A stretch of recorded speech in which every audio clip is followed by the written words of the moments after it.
get right into it. Let's get right into it.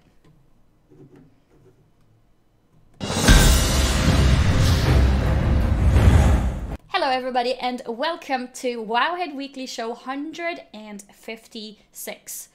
I am Annie, or also known as Annie Fuchsia. I'm a full-time streamer on Twitch and your weekly Wowhead host, or weekly Wowhead weekly host. That was a lot of weeklies in there. Before we continue, let me also introduce my lovely co-host, Perculia.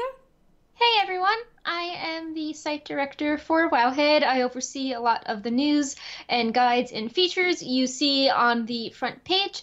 And it's always really fun doing this little segment on Twitch every week so we can share what Wowhead has been up to and highlight some really cool community stuff going on the site and all the cool things my coworkers have been doing. And yeah, we have a lot to cover in this show. There is a media day, which I attended. There is the April 1st holiday, and then there was PAX East, so there's even more press releases coming out today. So lots of cool things. And SAS is back this week, so before we get into the show, we are giving away a Wowhead Noble Garden pin, a brand new design by Sepish and commissioned by Kitsuki. And the code to enter is bunnies. 1 second, your voice just disappeared again. It's not completely gone, but it's like low. I'm just waiting for it to come back. So this has happened a couple times before. I don't know why this happens, but her sound just kind of drops really low. There we go. It's back. Magic. Wow, yay. Okay, it seems like some people didn't actually hear that at all. So maybe you want to repeat the giveaway part. Sure. So SAS is back. He was on vacation last week, and we have a really cool giveaway for everyone. It is a Noble Garden Wowhead pin. I know there are some pin collectors, and they love collecting all the Wowhead pins at BlizzCon, so we made a Noble Garden version, and the art was designed by Sepish. And the code to get one of these cool new pins is just the word bunnies, BUNNIES. I actually haven't seen a picture of that. Is that the picture that SAS just linked? Yep, it's like the egg with the pastel rocket in front of it, and we have a limited run of them, and we want to do more of these. So that's sweet. But yeah, there's something for you pin collectors out there. I remember the Wowhead pin with you and Panzer from, I think it was 2 BlizzCons ago. Those were really cool as well. I still have those at home. Oh, I have them here. I got one of them. So this was the one that Blizzard made. And yeah, it's me. It's got the curly hair, it's got the dress, and it's got the official backing with Blizzard and like the little B-shaped pin backs. So yeah, we like doing cool pins every year at the Wowhead party, and they're really successful, so we wanted to do even more of them and maybe have them available at other times, just, you know, outside of the party. Yeah, that's cool. Welcome back, SAS. You've been missed. People have definitely realized your absence or noticed your absence. Yeah, let's get right into the show with information that some of you guys may not have heard of, but most of you guys probably have. Probably. The release date for Battle for Azeroth, the launch date, is now confirmed to be August 14th. So with the information that we had before, Blizzard told us that the expansion will come at the latest, I believe it was September 21st. Because that's the end of quarter 3 in like business speak. Okay, yeah, that's it. So there was no like actual date, we just knew like the last date possible. And honestly, I was still expecting it to be during September. I'm quite surprised it's over a month before the date that they specified. So yeah, I'm very surprised. And considering that Gamescom is also like the week after this, that's really early. I was expecting Gamescom to be the last moments of the expansion. My eyes just bugged out because I was thinking that there's so many features we haven't tested yet, so it has to be later. But maybe they're figuring if they do this in August, they can stagger some of the features later. So for example, like Warfronts won't be August 14th. Maybe they'll be September or. Yeah, that's possible. You know, you start like earning your main Heart of Azeroth traits like later on, or the Mythic Plus season won't start right in August. So I think that's what's going on, because you also have to think it's not just August 14th, it's the pre-patch, because the pre-patch is when you get all the class and system changes, and that's always a few weeks before that. So that's like a further soft deadline they need to reach. Yeah, so that's like what, 8.0 in July sometime? Yep. Mm-hmm. I like how you're comparing in terms of like different features being announced. And I'm like here comparing it to Gamescom. I know Gamescom is going to be like, oh, like a 8.0.5 reveal at Gamescom. You know, we'll just be like moving on to the next thing. That's what I was thinking. Like during Gamescom, there's going to be a lot of 8.0 content going on, but it seems like the expansion is actually going to be out already. I know this means there's quite a few streamers who will not go there, especially the streamers who actually raid because they need to be home to maybe they'll focus. Delay that. What I'm saying about the staggering, maybe they'll be like, oh no, the esports raid MDI season will not be the first week; it will be a month later, or I don't know. No, maybe not the MDI, but the people who seriously raid, they still have to be ready to like gear up their characters and stuff, right? Right. That's true. So at least people like top tier raiders, right? I think they will feel want to grind out your Azeroth to have the max amount before you can step into the raids. Yeah, that's an interesting point. So I think even if the raid is not out immediately, I think people will still probably farm and make sure to get the grind in, to get the hours in. I don't think these guilds are gonna wait for like the day before the raid and just be like, okay, let's go, guys. Right? Yeah, that is a good point. But yeah, I mean, it is true though. I'm sure a lot of streamers would still not be too affected by it, but at least the ones who are serious about the raiding might be. Like for example, Method will probably be affected by this. Probably won't see the raiders over at Gamescom. Maybe some of the future people as well. So maybe people like Slootbag won't be going to Gamescom. Who knows? Yeah, I think I was gonna say limit US, but US doesn't really go to Gamescom that much. It's more of like an EU convention. So yeah, it's like mini BlizzCon for us EU people. Right. Yeah, it's like bootleg BlizzCon. No, but it's a great event, honestly, and it's nice that we have a little bit of Blizzard in Europe as well. Yeah, a definitely interesting release date, earlier than we all thought. Considering we don't have beta yet, and like Warfronts aren't really testable on the alpha yet. Islands just opened. There's only one of them, and Heart of Azeroth is really basic, which we'll get to later in the show. So it feels like there's still a lot of unknowns, and as we'll cover shortly in the interview section, a lot of people are asking questions, and we kept getting like, I don't know, or I can't talk about this yet as replies. So a lot of people are like, is all this coming at launch, or is it later? Because it seems they're not really sure what's been developed yet. Yeah. That makes it, just over 4 months. 4 months and a week-ish. Yep. Feels like it's going to be a packed 4 months. As a collector myself, I don't mind things taking a little bit longer, because that gives me extra time to catch up with things that I'm a bit late with. But, yeah, I think it's still exciting that it's actually so close. It feels more real. Like, the expansion is just behind the corner. I know. It's so soon. I also have the cinematic that I could quickly show you guys. Yeah, I think that'd be fun to show. Like, the cinematic is it's edited together very well. Like, it's very punchy and like kind of stressful to watch. It's like, wow, like everyone's so angry and like they're just fighting and war is happening and it's so dark. So yeah, let's watch the cinematic quickly. Yeah, let me get it going. Ours is a cycle of hatred. Alliances forged and broken.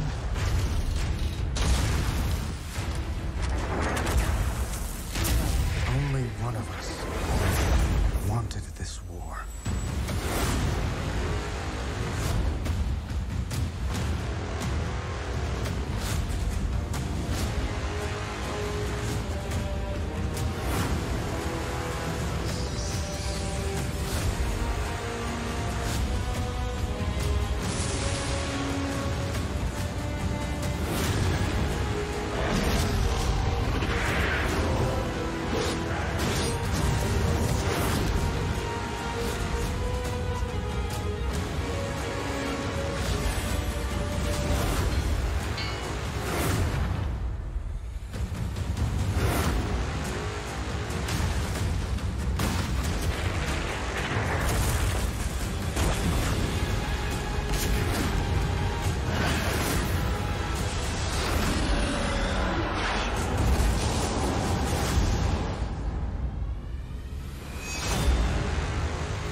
I like how it's like, prepare for war.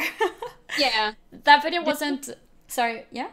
Yeah, I was gonna say that the key art of Sylvanas and Anduin staring at each other, I thought that was really cool, how it was the box art, but Yeah. placing the human and the orc with them in the foreground. I like that too. I think I saw Noble tweet it. I thought that looked really cool. I was gonna say I can't be as immersed as you guys because I can't hear the video that I'm showing you, but I'm sure you guys... I'm sure you guys felt that what I felt when I watched it with sound. I love these trailers, and it's awesome that we get a little short trailer, even with the announcement of the date. And yeah, I'm not muted today. I'm aware that I'm not muted. It's awesome. So yeah, just if you are under a rock or you're not sure what's coming in Battle for Azeroth, yeah, just to recap, there are 4 allied races you can get with pre-purchase, and then there are 4 more at least coming in Battle for Azeroth: the Dark Iron, Kultiran, Mag'har, and Zandalari. The 3 main features that will be coming at some point are the Island Expeditions, Warfronts, and Heart of Azeroth.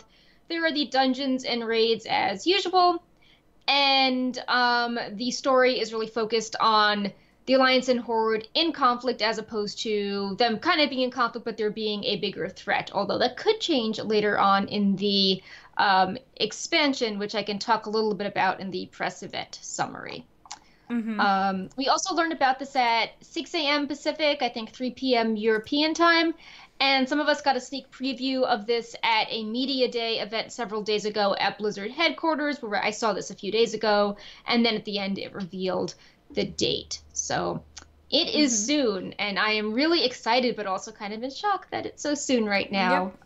Also having to wake up early. I'm so jealous. I'm like sitting here in Sweden, and then Perk gets to go to Blizzard headquarters and find out all the secrets. I asked about secrets in my press interview too. But yeah, we also learned about the collector's edition, if you want to pull some of those images up. And I have a picture here which shows just a summary of everything. So yeah, you can talk about whichever part you want. So this is a little controversial. The collector's edition sells for $99.99.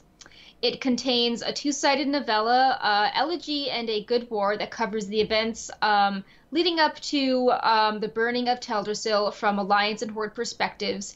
And it will also have original artwork. There is a collector's edition soundtrack. And then there's also a Mark of Allegiance metal faction coin. Now, coin makes it seem like it's a tiny thing, and a lot of people were concerned, so Blizzard released an image with a banana for scale, and the coin's actually really big. Here it is. Yeah. It's a double-sided coin, so you can show if you are for the Alliance or for the Horde, or maybe you don't like what one faction did in one patch, so you flip it over on your desk.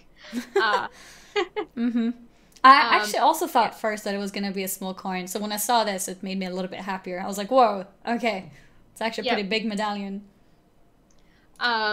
The main controversy, though, well, there's actually a positive thing I'll get to in a second, but the main controversy is that usually collector's editions include stuff like a full-blown art book or a behind-the-scenes DVD of the making of the expansion, or like little doodads such as a mouse pad, and none of that is in this collector's edition, although we are getting some of the art in the 2 novellas, and that does sound really cool. It's just change, and it's different, and it's also $10 more than the previous collector's edition. And, you know, there's some people that like collecting each one because it has a certain regular things in them, and this one it's just more different, and we've never really had a coin before, and it's harder to sort of understand its value if we haven't actually, you know, seen this before, and people are like, is this plastic, is this small, like, I like collecting art books, I don't need a coin, how is this going to work? So we will see. I agree that maybe swapping everything at once is a little jarring, and I do think the art book and DVD were pretty cool. So, I don't know, just my 2 cents that, I don't know, maybe if they wanted to do the coin, like maybe not phase out, you know, 2 or 3 other things at the same time, maybe like do a more gradual shift throughout the expansions or Blizzard products. Yeah, I understand the concerns. I have a feeling that the medallion is well, as we saw already, bigger than it seems, and I think it might also be heavier. I don't think it's gonna just be some kind of light plastic. I think it'll be a lot nicer than it seems in the pictures. Yeah, it's some sort of paperweight. It's like a pound or so of metal, so it's, you know, you can use it on your desk as a paperweight, and it can look pretty cool. Okay. This is something pretty cool, though. Previously, if you bought a digital deluxe and then you wanted to get a collector's edition, you were basically stuck with an extra copy of the game that you had to give away. Blizzard has made a system where you can upgrade things now, and it seems really nice, which is if you bought the standard or digital deluxe copy of Battle for Azeroth and you pre-order collector's edition, you get Blizzard Battle.net credit for the original copy of the game. And if you buy standard digital, then you upgrade to digital, and then you pre-order the collector's edition, your Blizzard Battle.net credit will be the price you paid for the original standard edition. So, you know, you're saving some money here, which is really good. Yeah, I think that's fair enough, because a lot of people were concerned about that. There were people who wanted to, especially with the new classes, sorry, the new races. Yeah. People wanted to play them, and they're like, wait, but I want to buy the collector's edition later on. Like, what am I going to do with my game code? And that's not out yet, so I don't dare buy this deluxe edition yet. But I want to use that new mount, and I want to play those new races. What am I supposed to do? So this is actually quite nice. And some people might think like, oh, but it's Battle.net currency. What am I going to do with that? I want real money back. Well, you can use that Battle.net currency for your monthly subscription. So I think it's great that Blizzard is recognizing this as a problem for people. Yeah. I also wanted to comment on how the box looks. If you look closely, it has all these blue little sparks on it, which looks like the box is covered in azurite. So I think that's pretty interesting, and I'm sure the box will. It looks like the box has this kind of interesting, weird rock texture to it. So I can't wait to see it in person. I wonder if it kind of, you know, glitters, has extra details on it. But I think the box looks pretty neat right now. So. I think that's about it. Yeah, I think that's about it. Next topic here is the press event that Perk was able to attend. I think best here would be if you give us a recap. Since you were there in person. Yeah, so Katsuki and I from Wowhead, as well as a bunch of Blizzard influencers and also just like general press people from places like Polygon or even international outlets, all came for this press event, and we had about an hour-long presentation with Ian as well as an open Q&A, and then we got to demo islands in the afternoon and go on tours of Blizzard, and also have interviews with specific devs one-on-one. So in the press event with Ian, some of it was pretty familiar stuff if you've been following along with the things on Wowhead, because there were people that are for outlets that don't really cover WoW all the time, so he explained the basics. But we actually learned some pretty interesting stuff in this presentation. For example, the Mag'har Orcs and Dark Iron Dwarf allied races will be available after completing the Battle for Azeroth war campaign in 8.0, and then the Kul Tiran humans and Zandalari trolls are unlocked later in the expansion after their story resolves, where they finally join the Alliance and the Horde. We also learned a little bit more about the pre-patch. In the 8.0 pre-patch, we are getting like scenarios and like repeatable quests and skirmishes in Darkshire and Tirisfal Glades leading up to the battles for the cities, and we can experience them. So that's pretty cool. That will fill in a lot of the story gaps. So that's happening in 8.0, you said? Or? Yeah, so that is the 8.0 pre-patch, so like July-ish. We asked when the pre-patch was, and Ian's like, I don't know, when it usually is like maybe 4 to 6 weeks before, and he's like, oh god, like PR is like waving their hands frantically, like, you know, just don't quote me on this directly. Yeah. And let's see. We saw a cinematic with Princess Talanji, which was pretty cool. This was a sneak peek. We could not film or record it, and it's what pops up after you complete the Horde scenario and rescue some of the Zandalari, and you are coming back to... Do we need spoilers for this, maybe? I mean, obviously the Horde did stuff with the Zandalari, but should we put this up for a second? Just maybe for the cinematic if people don't want to... Okay, I'll put it up for just this moment. We're discussing a cinematic now, which might be a spoiler, so let's do that for a minute. So in this cinematic, you are escaping from Stormwind, and Nathanos, Blightcaller, and Zul are talking to each other, and they're kind of like subtly comparing the strength of their faction leaders. So Nathanos is like, Sylvanas is strong, and Zul is like, oh, she's not the only one. Like, you know, Princess Talanji is very sure of herself.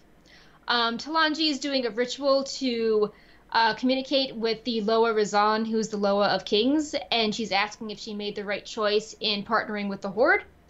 And he's saying that he finds her very bold and very powerful, and he also then alerts her that the Alliance have caught up with them. And the Alliance fleet is closing in on the Horde ship, and what Talanji does is that she summons this spectral dinosaur who, like, charges towards the Alliance and stomps on them and knocks them back, and then he blows the Horde ship forward towards Zandalar and, like, turns into the fog, and the Alliance ships get lost again, and then the Horde the Horde catch up with their ships, and then they open fire on the Alliance boats. And it really shows how powerful, you know, the princess is, and how much they rely on Razan, and then that just makes it even sadder when stuff happens to him and Zuldazar, how, you know, Zul rebelling and taking control of Razan is a blow for, you know, Talanji really relying on him for power. Mm-hmm. So that was really cool to see. I was happy we got to see that. That was fun. Yeah. Thanks for giving us a sort of indirect peek into that with you explaining it. We also learned a few things at the group Q&A, including a really funny interaction I had with Ian. Mm-hmm. The first thing, which people are really excited about, it's like the number 2 thing, is that there are changes to the honor and prestige system. Honor levels will increase in an open-ended way like Overwatch, and it will be account-wide. So people are really excited about that. Yeah, I think that's really cool. I know I don't play a lot of alts, but I do know that a lot of people do. So I assume that if you already have prestige levels, maybe they just get combined? Yeah, so I'm not sure how the merge will work, but prestige is no longer going to be a thing, and it will just be honor levels constantly increasing. Okay. And then conquest points are coming back as part of a new system where you get a bar that you fill up to earn a piece of armor each week, and when you're finished with filling up your bars and getting a set, you can then get a higher level version. And there will be some ways to skip ahead if you're a gladiator. You don't need to get like the baby armor, but the bar is called conquest points in some form, so you get armor through that way instead of the randomized strong boxes. Okay. So a lot of people are really excited to see that. Yeah. I think I was like, it wasn't for someone who doesn't PvP all the time. When I did PvP, it felt kind of I guess boring to not really have something to work towards, except for prestige, which has no ending. Or it felt like no ending. So I think that feels nice. I think I always did like the conquest point system in the past, so I'm looking forward to seeing how that's going to work. Yeah. We learned a few things about pets in interviews with Hazelnutty Games and Trade Chat. The first thing is that there is a new type of pet charm currency coming in Battle for Azeroth to buy new cool pet stuff. And the second thing is that I did put this in the notes, I just learned this. The mount and pet achievements are being incremented, so you have like a 400 mount achievement and like 450 mount achievement. So they're raising them again after saying they wouldn't in Legion, so that's really cool. Wait, so what did you say about the mount achievement? Oh, they're gonna make more of them for people that have even more mounts. Yeah. Awesome. Okay. Yeah, so you're happy about that. Yeah, I'm happy to hear that.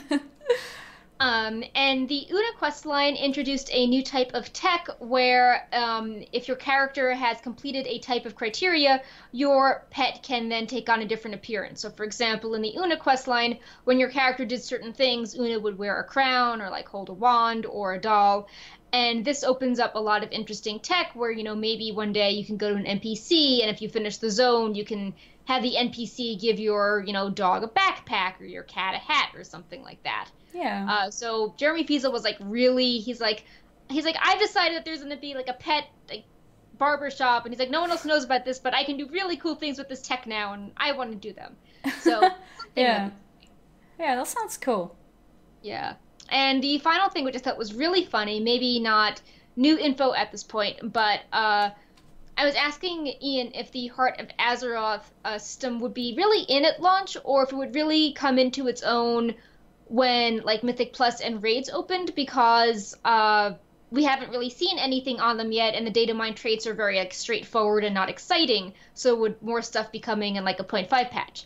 And he was like, "Oh, I'm so delighted you're here because like surprise, there will be an alpha build later today, and it will introduce the Heart of Azeroth feature and the UI." And that was just perfect really funny timing, because obviously, you know, I'm focusing on other stuff and I'm not at my desk, and none of the Blizzard people knew about. They're like, "Oh, it's coming today. We should make a blue post like telling people and asking for feedback." Yeah. So I just found that really funny. Yeah, that timing is perfect. Yeah. And the rest of the event was fun too. Like we played some islands, and they're pretty interesting because, you know, we've learned they're totally randomized. So it's like, oh, we'll click on a chest, and one time the chest will give you Azerite power, and then another time I opened a chest and it summoned Blizzard, which spawned elementals, and it wiped the party because elementals spawned on everyone, and we were across the map. So it's just really funny, unexpected things. You know, we kept doing the same map a few times, but it was totally different experiences based on the enemy faction NPC changing, as well as you know, the types of environmental threats. And those enemy NPCs are no joke. They are, yeah, they're really nasty. The goblin group was not as bad as the troll group. The troll group was like very aggressive and high damage dealing, and just not fun to deal with. So I want to try those as well. Yeah. That was basically what we learned. I mean, there's a few minor things like, you know, war fronts will probably be up for a week for each faction, or, you know, like, are there any changes for Recruit a Friend coming? We don't know. Or, like, is Sylvanas evil? But I think we covered the basics of the press day. I have a few interviews and summaries of everything up on Wowhead's front page. So we've got the release date, collector's edition, press recap, Wowhead's interview recap, everyone else's interview recaps, and then a PvP spotlight because people were super excited about Honor being account-wide. And I think that's it for now, what we have up. Awesome. And now PAX is going on, so I think there'll be probably more like streams with devs on them maybe, or at least interviews going on throughout PAX. Yeah, good, So, good point. busy. Yeah, there's quite a few streamers out there, so if Blizzard is there as well, I think we will probably see some gameplay around there being shown to us. Definitely. Well, thanks for wrapping up the press event for us, Perk. No problem. And I think that means we can jump straight into what's happening with the latest builds. Yeah. So we got some visual things. Almost like tripped on that word. We got some visual things to show you guys. The first thing up now is Kultiran female faces. That comes with scars and wrinkles. I was actually really surprised about some of these. Let's open it here. Yeah, the face with the blind eye was the most surprising for me, and I was really impressed by that one. Yeah, I was really not expecting that. I was expecting kind of like, you know, pretty humane faces and like just sort of typical features, but they added, you know, more details than that. Like this one that's showing right now, that's loads of scars on the face, on the cheek, on the lips, around near the eyes. This one looks a bit more normal. The blind eye, yeah, it's in the slideshow. You'll see it in a moment. Yeah. There it is. There it is. I think it actually looks really cool. Yeah. What I also like about these is, from a tech perspective, I believe these are the first customization options that are asymmetrical. So normally when there is like Demon Hunter chest tattoos, it's symmetrical on both sides, or, you know, obviously if there's a beard. But to actually have facial features that are on one side but not the other seems new and pretty interesting, and maybe that can open up even more customization options in the future. I never thought about that it hasn't happened before. But yeah, they do look really cool. I like them. Yeah. Keep in mind they are not yet final. We are up to 4 customization options for the Kulturon females, and like Zandalari have 8 at this point. So there'll probably be even more and more stuff coming to them. Mm-hmm. Having that eye, I was just thinking about it now. Okay, good. It just popped up now. Perfect timing. Yep. Like I can imagine making like a really cool transmog with that, but it kind of forces a certain look though. Like you can't just decide like, oh, today I don't want to be blind anymore. So it's like you're kind of like stuck with it. But you're kind of like an RP pirate. Yeah. It's kind of cool though. Yeah. I'll roleplay into your character. It's kind of with the barbershop, like, hi, I would like sighten my eye back today. Yeah. Because it's a different face, you can't do that, right? Maybe they'll add that option, I'm not sure. They're obviously not playable on the alpha yet, so we don't know. We don't know yet. But yeah, like normally the way it works is if you go to the barbershop, you can change, things like hair, etc. But you can't change the face. If you want to change a face, I think you have to pay for an actual appearance change. Yeah. So it'll be interesting to see if that eye will be something that you can change in the moment, or if you're kind of like stuck with it. Stuck with it sounds bad. I mean, I'm sure a lot of people would love to have that at all times, but just putting that point out there just sort of crossed my mind. Yeah. We also learned more details on allied races, specifically the classes that the Dark Iron Dwarves and Mag'har Orcs can be. The Dark Iron Dwarves can be lots of classes, including Warrior, Hunter, Mage, Monk, Paladin, Priest, Rogue, Shaman, Warlock. And the Orcs can be Warrior, Hunter, Mage, Monk, Rogue, Shaman, and kind of surprisingly Priest.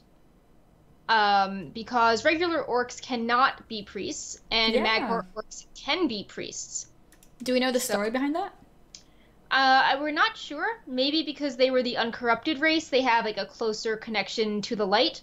Orcs can be warlocks, and the Mag'har Orcs cannot be warlocks, so maybe something got changed, or even though the Shadow Moon kind of feel very warlocky. But big surprise, they can be priests, so start collecting all those presets for your orc healer now. Yeah. So that was a pretty interesting update. So Kulturas is the only allied race we don't know all the class combinations for at this point. I'm also noticing that in chat people are saying that you can change face. I might be wrong on the topic in that case. I just thought you cannot change faces at the barbershop. But yeah, I'll check that out. Thanks for clarifying. Good to know. Yeah, the next thing that I'd like to show you guys are new tabards for Dark Iron Dwarves, Zandalari, and Mag'har Orcs. The tabards are right here. So this one is a tabard for the Mag'har Orcs. The one that we saw for just 1 second was the Dark Iron Dwarves.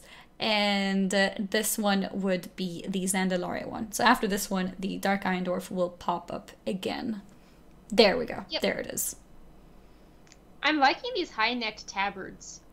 I'm a little curious though. The Horde one has the Horde logo on the flap at the bottom, and if you are a cloth armor user, that part's hidden. So I'm not sure how that works on cloth armor, but I guess we'll see soon whenever their heritage armor is up.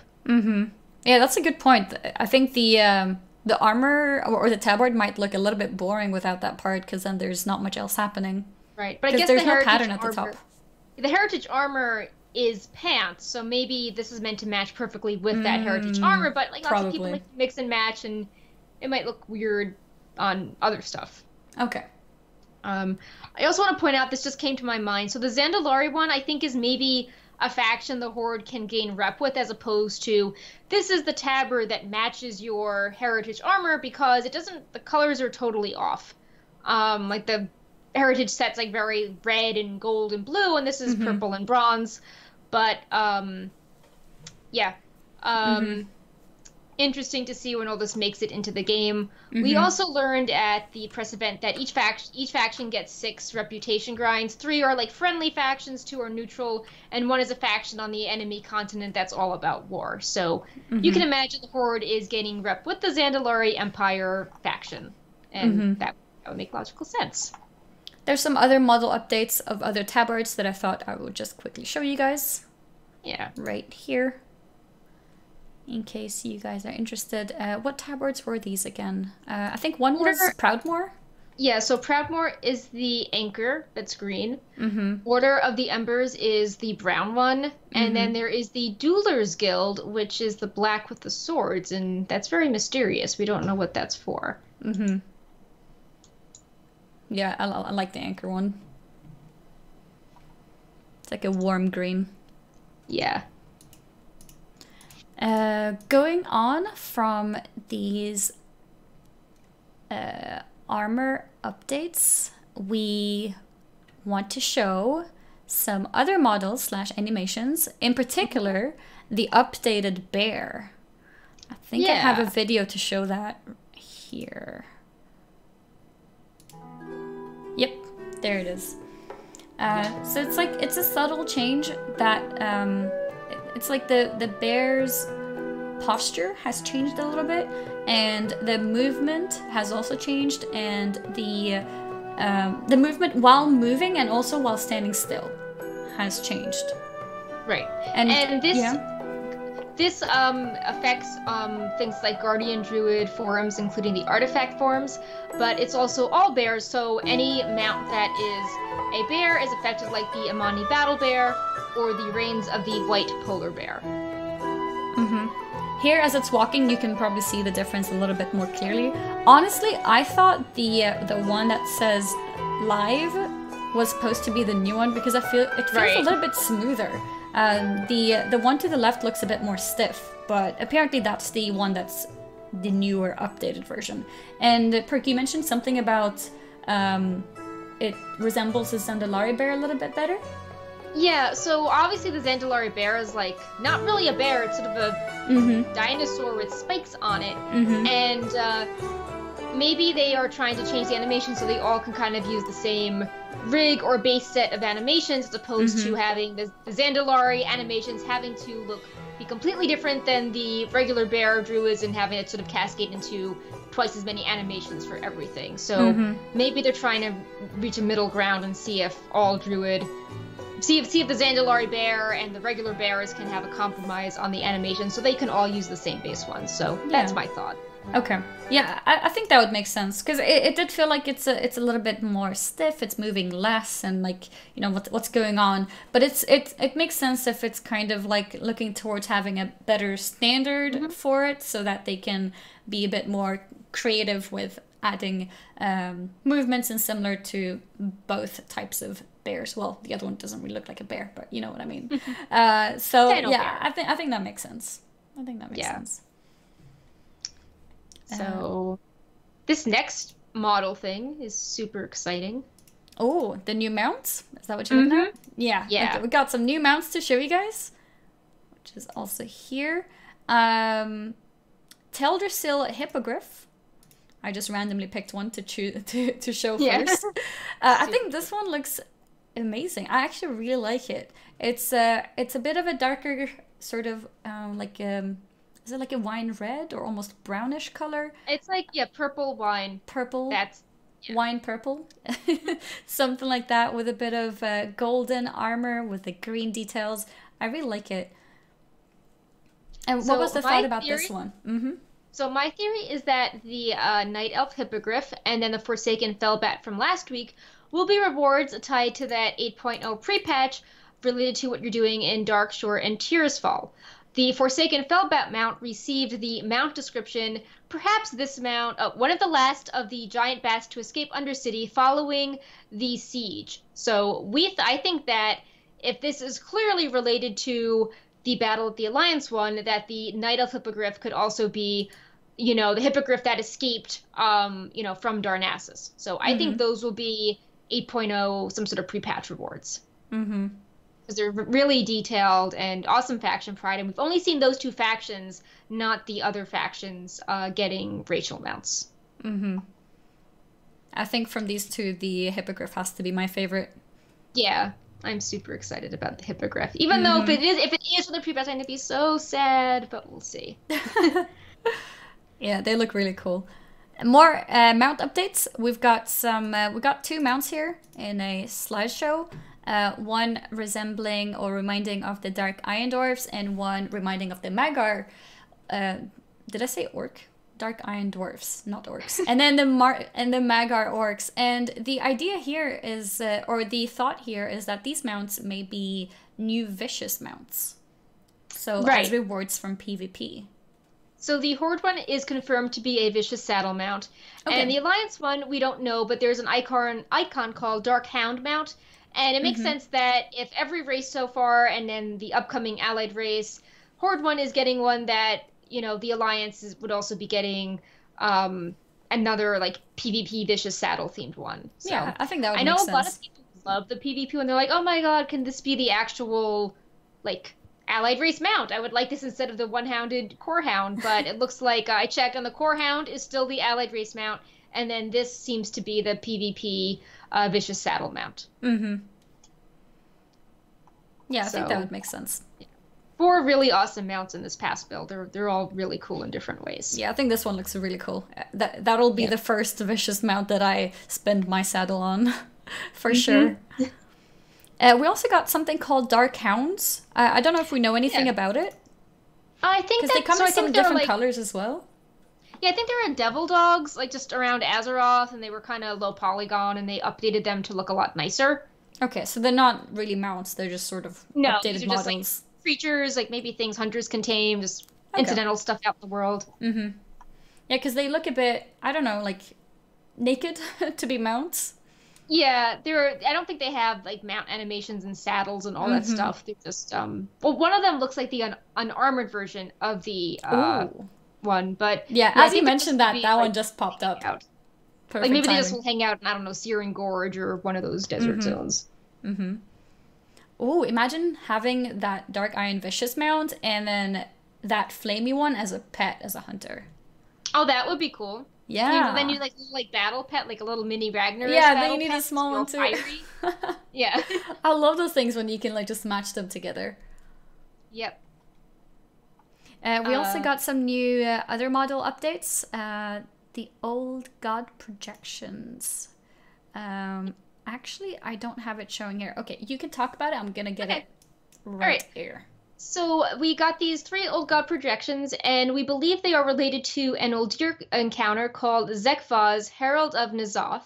And there are descriptions in the journal like, at 90% health, remaining chaos and deception protocols begin, summoning projections of Cthulhu and Yogg-Saron along with their minions. So these models are very kind of like glowy, spectral yellow, and they are of the old gods in question, and we know that Yusarj is, you know, deceased, and N'Zoth is mysteriously out in the open, so it makes sense that the Herald of N'Zoth is summoning the other 2 projections of the other 2 old gods. Yeah, sorry guys, there were no pictures for a second, so I had to go and get them. Yeah. So that's why there was nothing, but now they're going through the different slides. Yeah. Oh, and that reminded me of something I did not mention from the press event, speaking of old gods. So Ian closed his presentation by saying, he was like, oh, you know, he said, battle for Azeroth will be fought between the Horde and Alliance, but battle for Azeroth is also a battle to save Azeroth. So that makes me think that it's not just going to be a faction thing, it's going to be some old gods or deeper threat in here. We're not just going to be setting stuff on fire, we're actually going to be, I don't know, waking up, maybe coming to our senses. Yep. I just noticed a typo in the post, so I am fixing the post really quickly. Okay, no worries. In the post, I at one point I had abbreviations, and I was just typing the word H and A instead of the words Horde and Alliance. And I'm like, we need to fix this, because it's a very important sentence. We can't just say, like, it's between the H and the A. This needs to be removed from the post. Okay, the post is good now. Awesome. See, live updating done on Wowhead Weekly. Yeah. The next topic here is something that we mentioned briefly when talking about the press event. The Heart of Azeroth. So as you guys may know, if you've been following the show or following build updates in general, there hasn't been much talk of the Heart of Azeroth until now. I have a picture here that gives a little summary, or not a summary, but gives a visual idea of how it looks right now. Keep in mind though, this is a very basic first form that's being available to us. It's probably going to change as time goes by. Yeah. So basically, if you make a pre-made on the alpha now, you get one chest piece that has a very basic UI of Heart of Azeroth traits, and it's really basic and buggy. Like, in theory, you're going to have a helm, shoulder, and chest that have Heart of Azeroth, but now you only have a chest. It's always a chest right now, right? Right, it's always just a chest right now. And we wrote down all the abilities that you can get, and basically in the first tier, you have a bunch of class-specific abilities. Yeah. And then in the higher tiers, you have more general, like, things that give you secondary stat buffs, like taking damage and gives you haste, or this increases your critical strike. Then you have some utility ones at higher levels, and then finally, it increases the item level of an item by 5. There are over 100 traits we've data mined, so not all of them have been used. We later learned that the leveling gear will have really basic Heart of Azeroth things that could swap in different situations and be generic, but as you get into raids, you get more specialized ones that have like very specific functions. It's also intended that if you swap specs, the Heart of Azeroth does not change, so the idea is that you maybe collect different versions of them, or you can select basic traits that work in a variety of situations and specs. Like, oh, I'll pick the thing that just increases my crit, and that's good if I'm, I don't know, tanking or DPSing in whatever spec. So really incomplete right now, but we're trying to do what we can with the feature.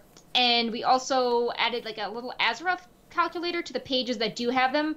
So if you want to look them up on Wowhead, you can go to the page and there's a little calculator underneath the item tooltip where you can see what's available attached to that armor.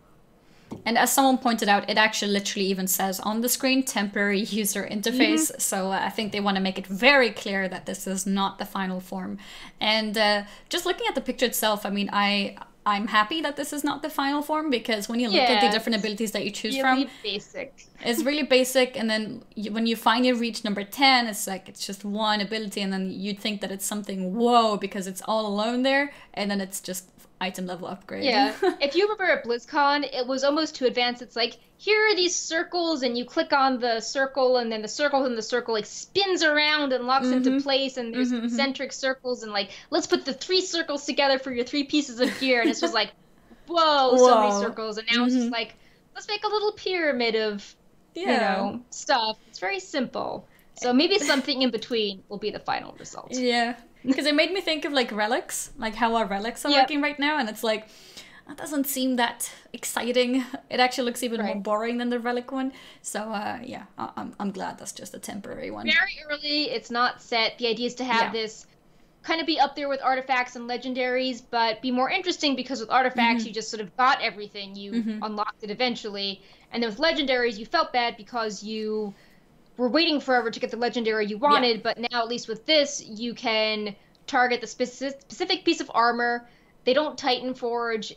When you loot the piece of armor, it will always have that certain matrix of Azerite traits on them, so you can target pieces you want to farm, and hopefully you can customize how you want to play without having to worry about like RNG or hoping that something drops, you know, once every 4 months like a legendary. Wait, so you mentioned Heart of Azeroth does not change when you change spec? Right. So how it is now, it I think the interview with Blizzard Watch and MMOC covered this. At the end, it was like, oh, you know, you're just meant to have this, and maybe you pick a generic trait that's good if you are healing or DPSing. Like maybe you get something that's 10% crit. Or if you want something more specialized, then maybe you just collect like a different backup chest, and then you can have a backup chest for one spec, and then, you know, a different chest for another spec. But the idea is that they don't change based on spec. It's not like tier sets where when you automatically change spec, the set bonuses would update. Yeah. So I was going to say that might lead to some people needing multiple chests, like just hanging out in the bag. Same with the other pieces, like shoulder, helm. Like that's a lot of extra pieces potentially. Or even for utility as well. Like suppose there's like, you want a secondary stat to proc that's really good for one spec, but then maybe not so good for another one. So let's see how it plays out. Right now, you, like I said, you can only loot a chest, and it's just very boring, basic looking. So I look forward to seeing updates on this. Yeah. Just something as well, which I'm wondering, which might have been answered, but I'm just not sure. The Azerite or the Heart of Azeroth on the chest, for example, does that mean that every chest has a certain type of, like, Azerite traits, so to speak? Yeah. So Every chest has.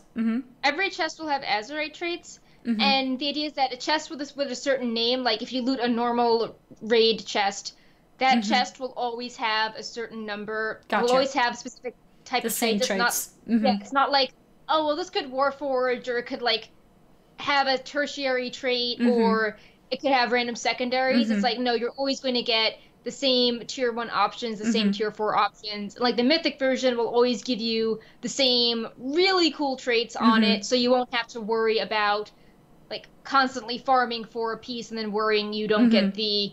It's not like the Crucible where you have to keep like you loot the relic, but then it doesn't come with the right traits. Crucible options. Yeah, you have to re-roll it.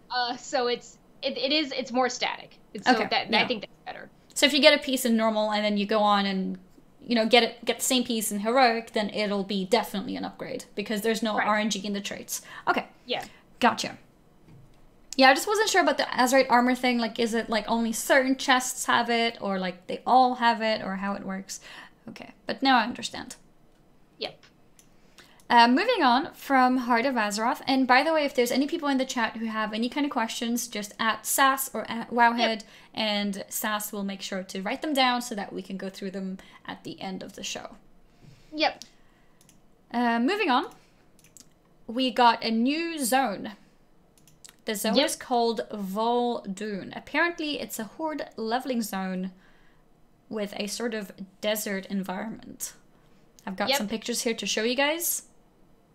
It has really pronounced day and night cycles. So during the day, it's very sort of, I don't know, like golden and rosy. And then in the night, it's like pitch dark and very, it looks very cold and desolate. So I think we have some screenshots of both here. Yeah, I just showed both of them as you were mentioning them.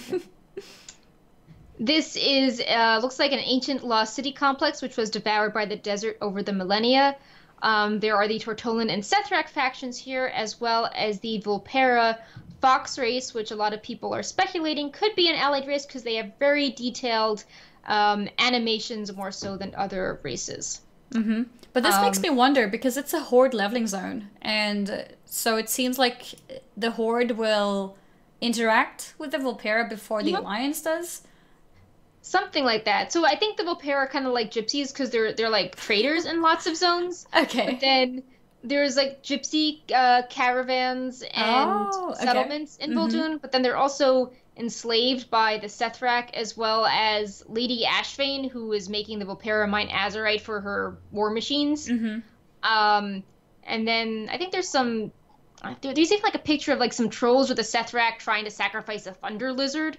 So it's a pretty wacky fun zone. There's like lots of statues that are lightning rods, so the zone has these periodic neon flashes there.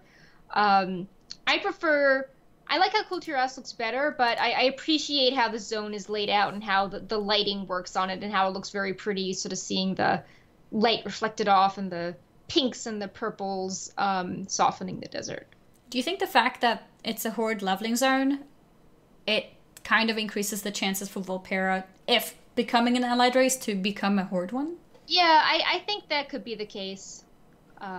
So many sad things for Alliance. I'm really surprised when I read that at first. I was like, what? Horde leveling zone? What? Vulpera? Yep. We also got some NPCs to show you guys. Right here. Just a little slideshow of them. A Vulpera slave feels bad now. He actually looks really sad. I with know, the like head they're all, down. Everyone is enslaving them. Like he's just like, oh, the humans are enslaving them. The Sethrak are enslaving them. It's so sad. Got the Vulpera emissary, and we got some NPCs outside as well. And I think we got another slideshow here. Yeah, you can see the Flight Master here, Lugo, the Windrider. We got a Vulpera called Nora. he's with the buzzards, and we previewed them as a possible Volpera mount because they had the foxtail decorations. Mm-hmm. So it's like their quote flight master mount is a buzzard, and then they are also riding hyenas as a potential ground mount. Mm-hmm. Yeah, I was really surprised to see that the horde part. I guess we'll see. We'll see as more unravels. I also think Where it's is really the Volpera going to be? Mm-hmm. The alliance zones, like they flow into each other really well. It's all very mountainous and kind of like high fantasy and like fairy tale forests. But the horde zones are very distinctive. Like Nazmir is this foggy swamp, and then Zuldazar is this very like luxurious, you know, city and jungle. And then Nazmir is just like totally desolate. So all three zones are in contrast, while the alliance ones complement each other visually. Yeah, that's a good point. I think I did see like 1 or 2 screenshots from Vol'dun, which did have a bit of treasure. So there was a little bit of gold reminder. But other than that, yeah, it's definitely different being more deserty. Mm-hmm. And I do like the whole night and day difference, because like even in like real deserts in the world, like deserts are they have very high contrasts between day and nighttime in terms of temperature, and I guess in terms of light and dark as well. I didn't really think about that before. But I guess that's the kind that's being really captured there. Being a desert and having such like strong differences or high contrast between the days and the nights. I think that's pretty cool. Yeah, we also learned at the press event that they were trying to revamp how they did weather. So we might see some interesting weather effects layered on top of these interesting sky and lighting effects. Which might affect pets as well. Yeah, oh, right. Good point. Yeah, pets are always like, oh, this one spawns in the rain. Or like, yeah. Like those old ones, like only spawns during sandstorms and like only spawns during this. The fox and Storm Peaks. Yeah. And like the one in Tenorus. I think there might be more of those in that case if they're playing around with weather. Yep. That could be interesting to see. So we also highlighted interesting little area from one of the older zones. It's the Barrow Knoll Cemetery in the Alliance zone of Drustvar.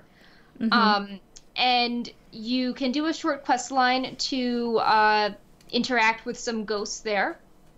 And they say some pretty creepy things. There's also a little ghost Pepe there as well. Pepe's not dead, though. Pepe is just pretending. He's just trying to camouflage into the environment. That's all. Yeah, he's gathering intel. And some of these mysterious whispers and ghostly followers say interesting lines, and with all the old god speculation, you could interpret them as, you know, being in that vein, or of course it could just be spooky ghost people in general. But for example, a ghostly follower says, "Beyond this small sea of stars, there is only endless darkness."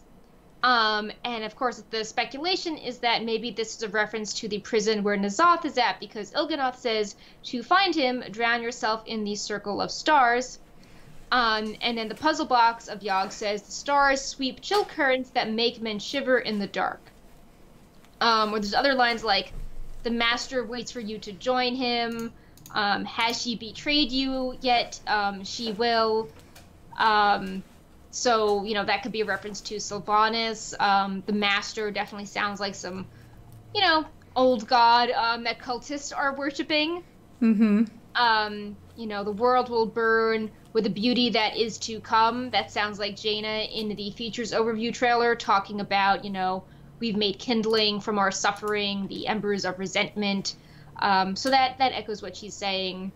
And, you know, even things like, oh, her blood is making him stronger, yours will too. Is that the blood of Azeroth? Is that Azerite, which is corrupted and making everyone kind of, you know, be more angrier than they should be? So there's lots of lines which, you know, could just be creepy ghosts, but it could be something. Yep. So I like to think it's something. Yeah, me too. I think it's definitely something. I think we're being hinted at with something. And also, as asked by chat, I'm showing Pepe here. He's very healthy. Pepe. He's not dead. He's in his ninja outfit right now because he wants to show you guys that, you know, sometimes he is a spy and he has to camouflage into his environment. So Yep. there he is. Pepe likes costumes. We have a whole other segment on Pepe actually in the show today. So Pepe is a very important part of this show. Mm-hmm. Very important. And very alive as well. Very alive as well. Mm-hmm. Moving on to the next topic. We got some more texts to show you guys. This time we got some broadcast texts covering some jokes by different figures in the game. Yeah. So usually the broadcast text is all serious, but now we have some. I think this is what happens if you click on them too much and they're annoyed with you. But so we've got Jaina. She's back, and she's saying, "Of course I got my sheep staff. Who do you think coined the term Woolomancer?" And then it's, "Oh, so you think you know what it's like to date a bad boy? Girlfriend, you have no idea." Yeah, I like that one, like the attitude. Yeah. Mm-hmm. Mora Bronzebeard has a few, including, "Well, of course I've got a complicated relationship with my da. Hard enough to get along with any parent, let alone one made out of freaking diamond." Mm-hmm. And Trollbane, the first one Yeah, by go her ahead. as well is also a funny one. "My people live inside a volcano. Keep poking me and I'll show you how a dark iron erupts." It's like, okay. Yeah, Morden has one that's a Heroes reference. It's like, he's like, "What the? Someone just called me Candy King and asked if they could have a lollipop." Oh, that's an Overwatch reference? Oh, it's a Heroes one because he's got like the Heroes? Candy Murden skin. Ah, okay, gotcha. Sourfang has references, so I guess he's still around. "Why do you keep prodding me? Is there another war to fight? What am I saying? There is always another war to fight." Mm-hmm. And then Overlord Gayara, who is the kind of leader Magheart Orc NPC when they join up, she has some interesting lines. I like all of them. Including, "Did you ever stop to think that your timeline is the alternate history and mine is the real one? I just blew your mind." ... Mm-hmm. And the first one here as well. "Some green orc described my eyes as enthralling, so I shattered his spine." And then, "You fought a war against the Legion, but you didn't think to call us? Seriously? The fate of the entire universe was hanging in the balance, but you couldn't be bothered to... whatever." Yep. Which, if you remember, at the end of Warlords, is like, "We're going back to our time, but if you ever need our aid, like, call upon us." And it's like, well, funny you want us now, but you didn't need us when there was actually a, problem. Mm-hmm. So, yeah, I think that was a summary of most of the jokes. Zombie had some jokes, and it's like class-specific jokes when you die. So it's like, "Oh, it's a Death Knight. You should see my Death Gate," or like, "Oh, where's your shiny Soulstone Warlock?" So now I understand them. I see. Yeah. Okay, it's like meant for different classes. Yep, which is funny. Gotcha. Mm-hmm. At first, I was like, "Oh, he's talking about Soulstone. Like, who else has Soulstones?" That's me. It's a warlock. Okay, but yeah, that makes sense. That's cool. Yep. So I think we're about done with the beta part of the show. And we've actually got a fair amount of live news as well as some interesting events that have happened in the past week or so. The first thing that we can cover here, for those of you guys who use the mobile app for remote auction housing, is that even a word? Sure, it is now. It is now. It's now official that it is retiring, meaning that you will no longer be able to use the auction house on mobile as of, I think it was April 20th or something? The 18th. 18th, that's it. So from April 18th, you will no longer be able to use the auction house on mobile anymore. I'm not sure if a lot of people do use it, but just, putting it out there. In case you did use it, it's not going to be available anymore. But having said that, the API will still be available, so any kind of economy sites and similar will still work as they are today. In Legion, there was some talk that they realized the auction house UI was not very good and that improvements should be made. So I wonder if this is part of like a let's just burn everything down we have. Yeah, so maybe this is phase 1 of a revamp. I'm not sure. It was pretty sudden though. I know not a lot of people used it, but when you suddenly say like this app is going away, people that liked using it feel a little, It's nice having that convenience. If you can't log on to play WoW, you could at least, check your auctions on your phone easily. So some of that functionality is going away. Yeah. I think it would make sense if they're trying to build on something a bit better, but they don't want to give too many hopes about it, so they just make it sound like there's nothing going on right now. Yeah. Because I think the idea of mobile gaming is in general growing so much, like lots of games having it. And I mean, we still keep the functionality with, the calendar. Wait, is there a calendar? And the missions and things like that, at least. So I wouldn't be surprised. The companion app is still working. Yeah, the companion app still works. So I wouldn't be surprised if they're trying to expand that into something and remove the parts that they don't like. Yeah. So to touch on this quickly, a new topic is that the Season 6 Elite Ensembles are now available, and players who achieve 2K rating in Season 5 or 6 can go to the ensemble vendor and get these for marks of honor.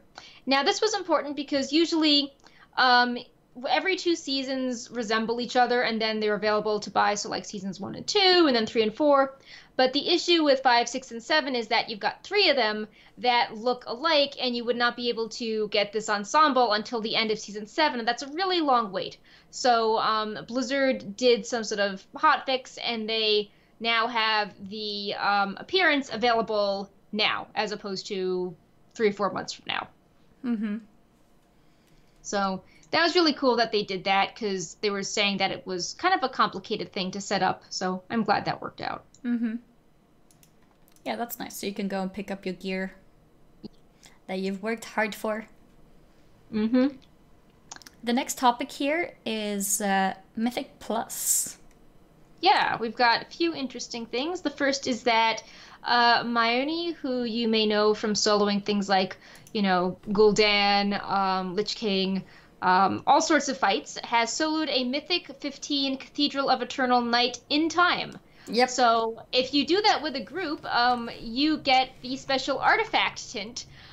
So that's a pretty cool accomplishment. It's like, getting like gold challenge mode or something like that. It's like, beating the Mythic Plus system. Because it's not just surviving, it's also like DPSing enough and in time for it to be completed properly. Right. When we reached out to Mayoni said that this was done on the tournament realm, and there's some limitations as to what gear you can get there, so the stats were slightly lower than on live servers. Yeah, which is even more impressive. Right. You do it on the tournament realm because you can, keep generating keys and keep trying it repeatedly, but it is kind of impressive that it was not with like an optimal set of stats that they were able to do this. So that's really awesome. Yeah. Also, as a reminder, we are doing weekly advice on Mythic Plus with J.B, who is on one of the method teams.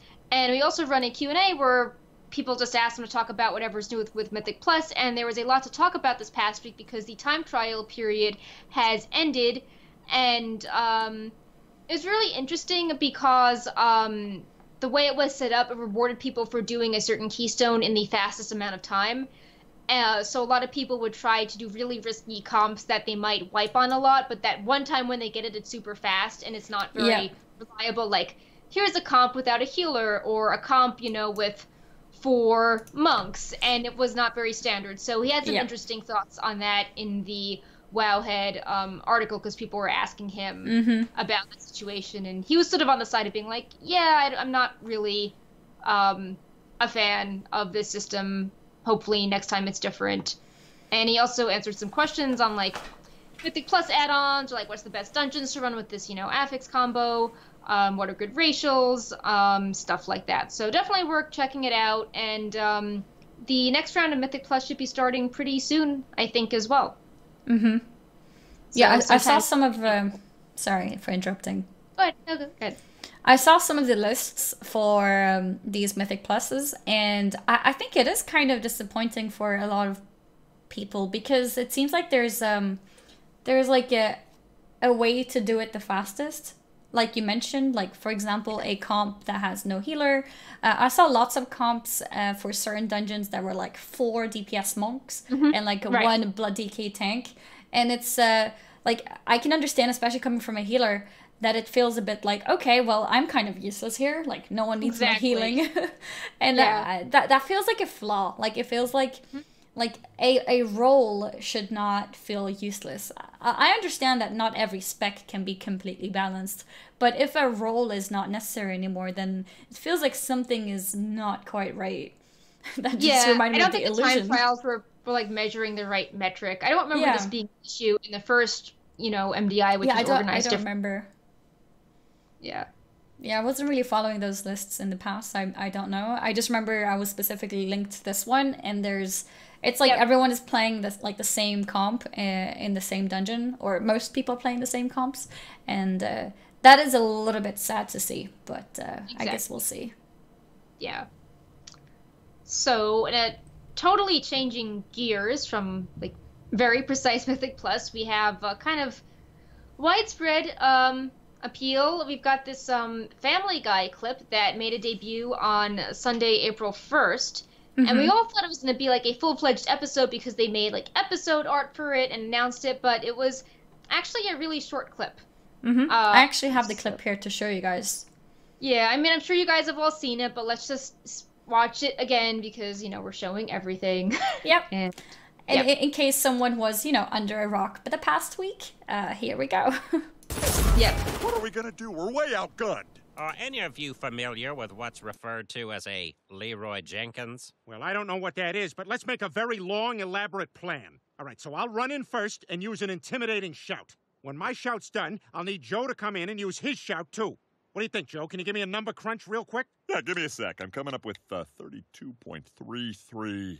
Repeating, of course. Okay, that's a lot better than we usually do. So let's... Leroy Jenkins! Oh, my God, he just ran in. Let's go! Stick to the plan! Let's go! Let's go! Oh, man. Oh, we're dying. Damn it, Cleveland. Where'd they get dragons? These guys have magic, guys. Can't move. Oh, God! Cleveland, you're an idiot. This episode has a lot of internet things.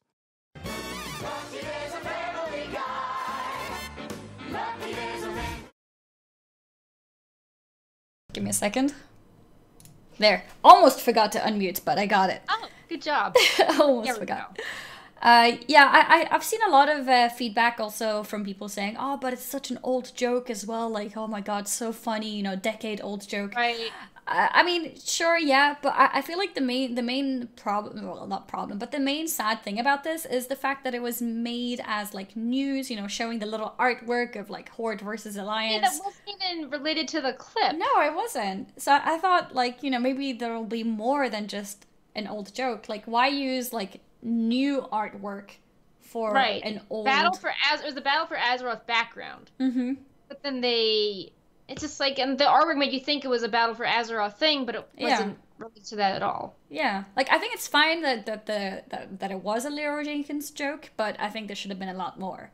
And I do find it cool that they had like the sort of in-game version of them, like with the HP and the bar and everything showing. That was pretty cool. But it was too short. It was almost nothing. It should have been the whole episode, honestly. Right, or just the way they advertise it. They're like, Sunday night at 8 p.m. is like Leroy Jenkins. And it's like, well, no, it's more like an Easter egg, but you didn't say it was an Easter egg. yeah, it definitely was more like an Easter egg. Yeah. Mm-hmm. And was that segment at the end of the episode, or how was it? I didn't actually watch it. I'm not sure. Okay, yeah, me neither. So I don't know. We watched the important part. Yep. But yeah, so there it was. In case you did miss it. It was a little bit of a disappointment, saying that it was a very, very short clip and had nothing to do with the artwork that was meant to be like hyping it up. Exactly. Mm-hmm. Yeah. So pretty weird situation. Yeah. I don't know. Maybe they'll learn for the next time. I feel like every time Blizzard does something with like TV or movies, they don't have direct control over it, so it's not exactly like the quality and marketing vibe that players are used to. Yeah, no, I don't think Blizzard would be like, yeah, we have a great idea. Can you put Leroy Jenkins in your episode? No, right. I don't think they would do that. No. It was definitely their idea. Like, Google World of Warcraft most popular meme. Okay, yeah, let's put this in an episode. I think that's more likely. Yeah. So, we've got some in-game events going on, kind of more than usual. We have one more day on the Salute to StarCraft Feat of Strength, which, again, maybe a little, going with the Leroy Jenkins, maybe a little underwhelming, as well compared to what people get in other games. You use the Salute emote on any of the StarCraft-themed pets, and you get a Feat of Strength. But in other games, you get stuff like the, Sarah Kerrigan Ghost Skin for Widowmaker, which seems way cooler and more permanent than just a Feat of Strength that doesn't have a title or anything. I think even Diablo got something cool, right? I think they got a pet. Yeah, they have a pet. Yeah. So it was a little bit disappointing, but yeah. So the achievement, I don't know if you explained it. So what you have to do is have or you don't have to have the pet, but you have to find one of the pets that are StarCraft related, for example, Grunty or Zergling, and you just stand in front of it and do a /salute. These pets are pretty rare, so you may not know anyone who has it. But if you ask around in trade chat, there's probably someone who's out there able to help you out. I know that I have helped people on my stream as well. If you are a European player and you only have 1 day left to do this, if you tune into my stream tomorrow, well, anytime before the event ends, I am more than happy to help you get the achievement. Yeah. We also have Noble Garden. There's a little bit more that's new with that holiday, although it's not one of the biggest updates. The Noble Garden attire can be transmogged during the holiday. So you've got your, spring circlets and your spring robes and your egg baskets. There is also a new item you can loot from the eggs. It is called the Cursed Rabbit's Foot. It is likely a tribute from the show Supernatural, which has an item of the same name. Usually rabbit foot, they are lucky, so the name is pretty distinctive. And it makes you lay eggs that are bigger and slightly different than the ones that the bunnies drop. So that's Noble Garden. That runs through the 9th. And if you are new to Noble Garden or missed a few years, there are now 3 pets from the events, the Rabbit Foot, Spring Bouquet, and Noble Garden Bunny. You loot eggs for Noble Garden chocolate, you get a lot of achievements done, and you get the Noble title. There is the Mount the Swift Spring Strider, and you can even have little RP events with your guild, because you can buy some eggs and then hide them all around and then have people try to find them. And also, if you are an achievement hunter, this could be a good time to remind you guys that this is a part of the bigger meta achievement for What a Long Strange Trip It's Been. I think that's the name of it, which gives you a mount. So if you don't manage to get all the Noble Garden achievements this time, you would have to wait a year. So it's a good time to pick those up. For sure. I also see that we have Mists of Pandaria time walking mentioned. Is that what's going to happen after reset? Or no, it must have already happened. It's going on right now. It's going on right now. Get the Time Warp badges, get the really cool Cloud Serpent mount, and other cool stuff. And yeah, it's just here for the week. Yep. So we've got some fun news. Well, news to cover. Yeah, we got a bit of a summary of April 1st, April Fools. Yeah. First up, we thought we could show you guys the different things that were happening on Wowhead. I'm gonna show you guys this to start with. We've got human tattoo options in the dressing room. So these were introduced on April 1st as new tattoos that are available for humans in the dressing room. And as you can see, a lot of these are kind of references to other Blizzard games, and obviously, or some of them are obviously not very likely to be in the game. I think I can't see it in this slideshow, but I think there was even one picture that was showing was it like Nerf or Buff Paladin or something? Yeah, it was Buff Ret on the guy's head. That's it. Yeah, I couldn't see it in these pictures. And on his arms, he had Ashbringer tattoos. That's it. Yep. Oh, someone in the chat says Towley actually believed this was real. Oh, that's funny, because I linked it to him, and I was like, Pally Pride, he didn't say anything, but now I need to see his reaction to that. Oh, that's funny. Yeah. And something else that you could also see on the Wowhead website was that all the different races were put up as different types of human. So you can see that the Draenei was the goat human, the dwarves are the drunk humans, gnomes, leper humans, Regular human is boring human. Then we got the purple human and emo human, the night elf and the void elf, and etc. Yep. So that was really fun to do. And we also made Pepe's. Yeah. So we made an achievement where you had to find Pepe wearing his Void Elf, Lightforged, Nightborn, and High Mountain Heritage armor, and then you would get the achievement An Allied Friend. And we speculated that they were found in these special areas for allied races, meaning you had to unlock all of them to collect these Pepes. Mm-hmm. I actually find these so cute.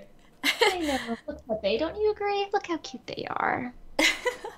Yeah. Yeah, I think they look really funny. And then how the Void Elf one has like the special hair. Yeah, he has glowy hair, and the High Mountain one has the beard, and Lightforge has their little rune, and Nightborn have their tattoos. Mm-hmm. We had a lot of fun making these. I had a lot of fun coming up with the ideas for them. And then the achievement on top of that. An allied friend. Find Pepe wearing his Void Elf, Lightforged, Nightborn, and High Mountain Heritage armor. Yep. I see someone in chat asking if this is live. No. Oh, this I is wish not it was real. live. It is fake. Yeah. I wanted, every year I try to do an April 1st thing with the Pepe. Really? Pepe needs to be more in the game. That's so awesome. one time Pepe was an artifact calculator, and then another year we made a little cinematic where like all the Pepes were attacking Malfurion, like Demon Hunter Pepes, like they were Illidan Pepes attacking him. So yeah, that was part of our joke, and then we actually kind of soft launched a model viewer feature. We had the dressing room randomly put a Pepe on your head. It was a chance on load to have a Pepe with any costume.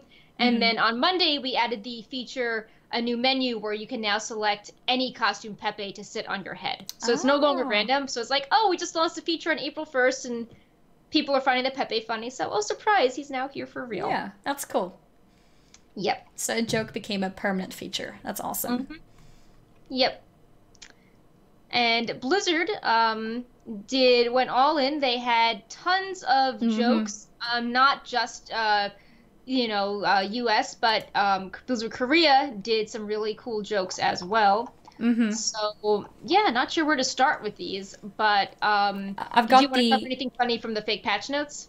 Yeah, I'm looking at some of the patch notes here. This one, or these ones here, cover the new features. I was going to mention two of them. One, appear online. I know appear offline was such a popular feature, especially for myself as a streamer. When I add a lot of people, sometimes it's nice to be offline. And here they write, with this patch, we've added full support for players who wish to appear online at all times. Now, when you log out of World of Warcraft, you'll still appear to be online, farming random battlegrounds or dungeons. We really hope you enjoyed this highly requested new layer of confusion being added to your personal relationships. I find this funny because it's like, appear offline was something that people wanted for such a long time, and now they call this one the highly requested one. It's like, Blizzard, god damn it, you're too funny. The next one that I found funny was the Royale Battlegrounds, especially since I started playing Fortnite as of recently. New feature, Royale Battlegrounds, drop into a massive free-for-all where you and 99 other unknown players will battle to be the last one standing. Everyone starts each round with no equipment, talents, or class abilities. You'll have to find them hidden around the map, or take them from your opponents to survive. Imagine that, like you take an ability from like a different class. I know. I will take your Azerite. I took your cool Azerite UI, now you have the boring one from Alpha. Earn exciting new rewards like special cosmetic gear, a new Fortnite title, and more. Coming soon to Android and iOS, of course. Keeping up with the dates and also including the mobile version. Yep. Is there anything fun? Yeah. So I like the Mythic Keystone ones, how it's like, Spackling, all holes in this dungeon are slowly being filled with putty and smoothed over. It's really distracting yet oddly satisfying at the same time. And all the classes get things except for Demonology, which is like, seems they're in a really good place right now. Yep, I saw that. I was gonna highlight the Warlock ones, and I saw that one, and then I was like, okay, I'm gonna be acting a little bit unexpected, not do the expected. I'll pick a mage instead. So I highlighted the mage here, which had things like added support for keyboards with fewer than one button. Yep. And then we had an update for Frost as well that says Blizzard now hits harder against targets that aren't properly dressed for it. Yep. A And then the very nice Shadow play on Priest the one words. is all about Xalatath, and it's like, your Naifu can no longer be added to your ignore list. You really shouldn't have done that. Yep. Yeah, I really like these.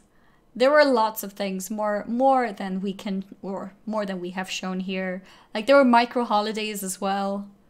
Yeah, they had some really funny graphics. Like there was the Yes Fly Zone. There was We're all elves now, and it was an orc with elf ears and undead with like glowing eyes.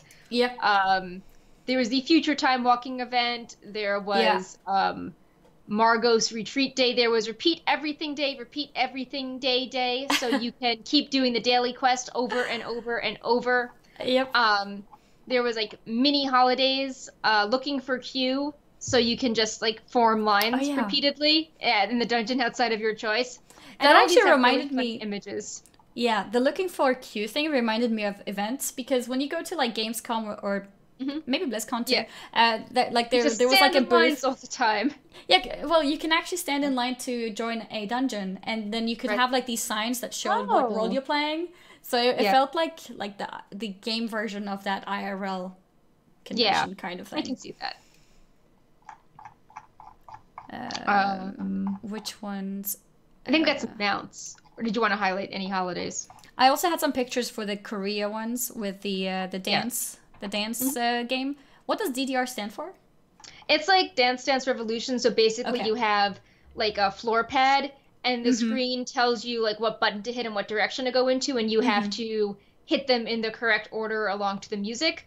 So this is like, oh well, what happens if you had to dance your way through boss kills, and like you could be as the Alliance or Horde and have different benefits, like the Troll Barefoot benefit or the Alliance, like, you know, flexible Draenei joints, and if you do a certain number correctly, then you get buffed, and if you do it even better, then the dance floor gets harder, and like harmful things come up on the screen, and it just looked really funny. Yeah, I've tried those at these. Yeah, I've tried these at those kind of like arcade areas, like with games and stuff. But I never had my own. And imagine having that for World of Warcraft. It's like suddenly World of Warcraft is a good exercise, not just sitting down. Yeah, I really like the image showing the guy dancing in Stormwind with the kind of creepy monsters on the step, and they're surrounded by the arrows, and they're like, "Oh, you did a perfect job killing the monster because you know, danced in the right order." But yeah, all of the Korea jokes were really funny. Like there was Overwatch on a treadmill. There was like actually playing Hearthstone with little tokens on the floor. There was like a StarCraft game where the little banelings or zerglings would just like cover your screen. But the WoW one I think was the funniest. Yeah. Especially Yeah, the I translated initials. It's like, if you achieve, I don't know if the translation type is like, if you achieve a light combo 1,000 times, the brightness of the screen doubles with the grace of the Prophet Velen. Up and down is adjusted. Be careful of dizziness. If you achieve a combo 1,000 times, Vol'jin's widespread attack makes the enemy arrows crazier. It gets faster. Caution. So the better you play, the more crazy things will happen. Yep, that's basically it. Blizzard also had some more jokes on us. If you were following Warcraft, was it Warcraft Twitter? Yeah, I think it was Warcraft Twitter. Yeah, it was their Twitter. Yeah. You got to see a little preview of new mounts that were apparently going to be introduced to the game. I'll show you one of these videos in a second right here.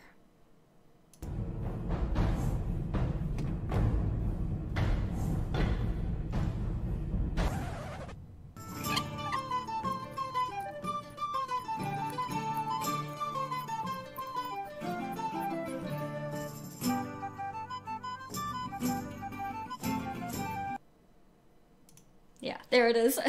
It's like a little cute bunny with armor on top of it. And yeah, no, it's not a mount. You do not want to do that to any bunny out there. Don't try and dress your own bunny with some armor. It doesn't work, okay?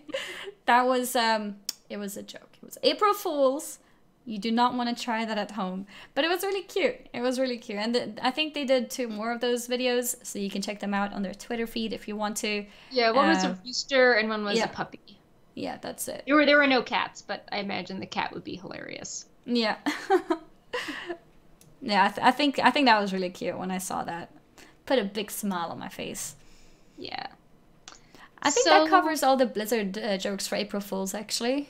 Yeah, I just have a few quick Wowhead updates I wanted to share. And as a reminder, if you have questions, let SAS148 know, and we'll pick a few of them to answer at the end that we know about. So the first thing, I alluded to it before, how we added the Pepes to the dressing room permanently now. This was sort of part of a bigger update to the model viewer where we made a lot of refinements to how we display things like textures and glowy effects. So if you've noticed recently that things like the Nightborn shoulders or the Void Elf wings or the Lightforged rune customization or the Dark Iron Dwarf hair is fiery, all that stuff is one of our recent model viewer improvements. Another one is that we realized we were not exporting a lot of animations, and we are having like hundreds more animations are now up in the Wowhead model viewer, including the really cute sleep up animation for the Vulpera. And then the third one, as mentioned, is that now there is a Pepe option in the dressing room. So when you select the gender before you start selecting things like skin color and hairstyle, there's an option to select the Pepe costume. So now you can match your transmog to the Pepe sitting on your head. And we have more things planned, but we wanted to get this round of updates out to you guys because we thought it was pretty substantial. The next thing I have to share is the Noble Garden Egg Hunt 2018. This is our 8th annual Noble Garden giveaway, and we hide clues on different database pages, and if you hop onto the correct page and you are logged in, you automatically get an entry to our giveaway. And there are 10 different clues that you can find. And we try to have like a hint that makes you, use a filter or you search in a certain way to find it. So you appreciate the database. And we have all sorts of prizes ranging from a computer to the new Wowhead collectible pins, which I don't know if Sass can link again, but we have the Wowhead rocket with bunny ears in front of an egg. We have trading card game pets. We have some plushies and more. And that runs through April 10th. And we think it's a really fun tradition on the site. It's not, your usual type of giveaway like, Gleam or Comment to Win or Discord. It takes a little more work, but we think it's just really fun and unique to the personality of the site to do something database related like that. Yeah, I think it's awesome. I think it is a lot more fun than just the typical Gleam thing. So that's awesome work. Thanks. We also have 2 regular spotlights going on. The first is an economy spotlight with Gumdrops, and in this week's he's asking, there's a giveaway going on, but he's also looking for guide topics that he can write on Wowhead leading up to Battle for Azeroth. So if you want any economy guides, do let him know. And we are also doing our weekly class spotlight post, and this time it is on the state of the priest, and we have lots of theory crafters and people from Discords jump in and give their thoughts on the alpha feedback. Up next, another spotlight we have is on Sunday. We did a spotlight with Novel on the story of World of Warcraft Chronicle 3. If you remember the show last week, we had tons of stuff. Oh, your voice went down again. No. Sorry for interrupting you. But yeah, your voice is down again. Hey, why did you do this, Pepe? Yeah, for some reason that happens sometimes. I don't know if it's a loose wire or something. Normally it just comes back by itself. But yeah, what Perk was talking about was the spotlight on Chronicle. We mentioned it last week. Noble and Perk have been working on a lot of things together. And last Sunday they put together an article on the story of the World of Warcraft Chronicle 3. It's probably... Oh, you're back. Cool. Welcome back. Yeah. I was just saying that we were highlighting a ton of Chronicle updates last week, and this article was kind of the culmination of it, where Noble explained the main points of the story, and then we show you what you can do in-game to see the major characters in the story. So, for example, Noble will talk about how Arthas became the Lich King, and then I wrote a part being like, hey, so there's this boss fight, and here's this quest in Icecrown, and here's some, here's some like must-do quests that you want to do in Icecrown, and here's a really interesting item that's related to the story that you might want to pick up with the flavor text. So it's a nice compliment about like understanding the lore and then experiencing the lore in game. Mm-hmm. And finally, we were on the podcast Realm Maintenance with Wow. We recorded the show recently, and it released, I believe, on Monday. And we were just, feels very meta. It's like, we're talking on Wowhead Weekly, how we were on the show, which talked about Wowhead Weekly. But it was a lot of fun. It is a bi-weekly show providing news, interviews, and other information for podcasts that are focused on all games produced by Blizzard Entertainment. And he runs a directory that, highlights what podcasts have done episodes in the past week. So it's a nice community spotlight, and it's really fun to be on the show. Ro's a great guy. I've, known him for quite some time, and he does a lot of cool community stuff. I'm trying to find the link for it. It's at if you go to the, I got it. Yeah. I embedded it at the bottom of the Wowhead post. You can just play it directly from there. Or you can... I don't see the Wowhead post for some reason. Oh, weird. Just check that out. Could you put it in the doc? Because I don't see the Skype messages. Oops. Sorry. No problem. Why? There we go. There we go. Thank you. No problem. Got it. And I'll quickly link that in the chat as well. Yep. There you guys go. Awesome. Yeah. So it was a podcast talking about Wowhead and World of Warcraft. So I think it could be interesting for you guys to have a listen if you've got some if you got some spare time where you want to just listen to stuff. I was talking about this before as well, straight after the show, and talking to Perk as well.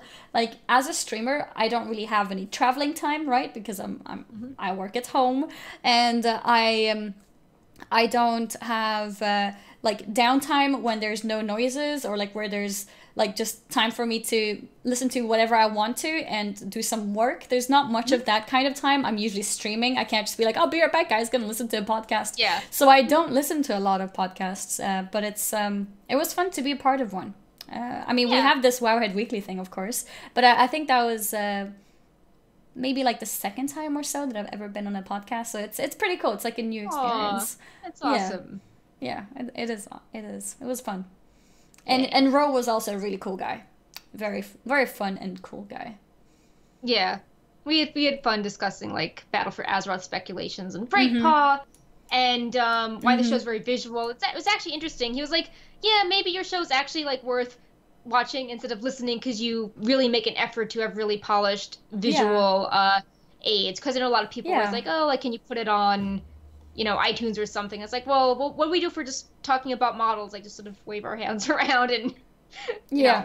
Yeah, there has been people asking about just the sound-only version, and it would be kind of strange with like, oh yeah, and here we've got some screenshots of the zones, and then like completely quiet. Like, Exactly. Okay, I'll pretend that I can see stuff. Yeah.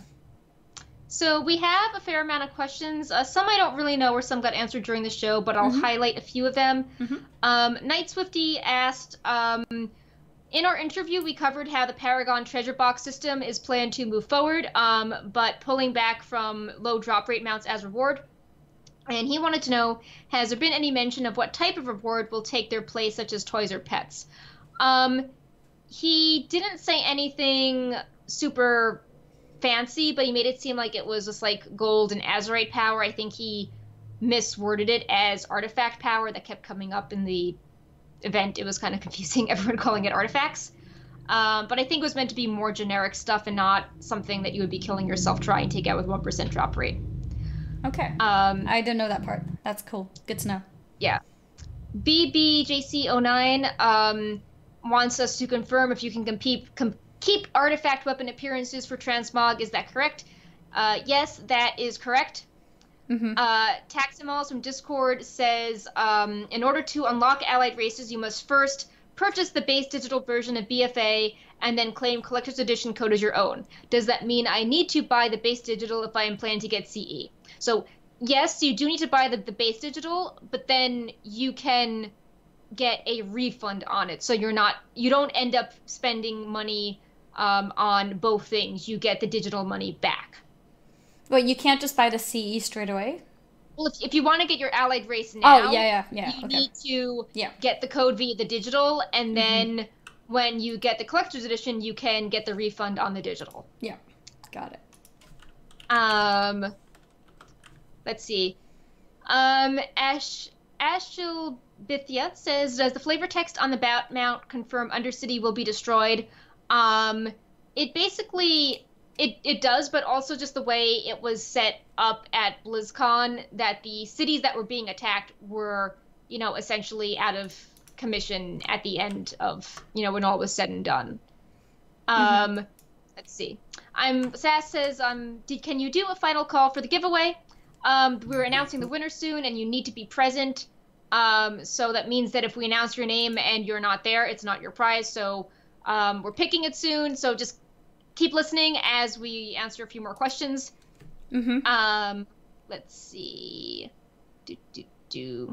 Kiswani123 says, any information about getting rid of the artifact weapons questline?